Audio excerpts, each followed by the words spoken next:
मित्रांनो, घटना आहे अहिल्यानगर जिल्ह्यातील नेवसा फाटा येथील मध्यरात्री भीषण आग लागल्याची दुर्दैवी घटना घडली आहे। मयूर रासने यांच्या कालिका फर्निचरच्या दुकानाला भीषण आग लागली। आगीत वरच्या मजल्यावर राहणारे रासने कुटुंबाला जीव गमवावा लागला।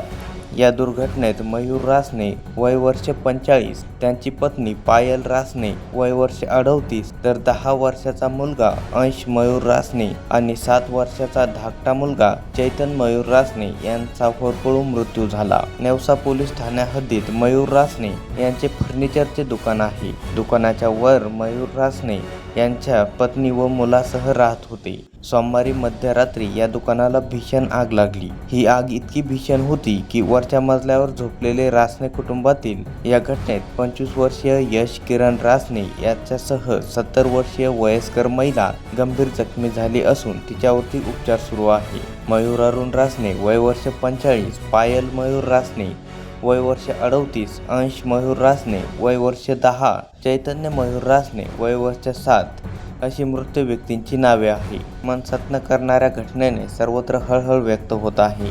दरम्यान आग लागण्याचे कारण अद्यापही स्पष्ट झाले नाही।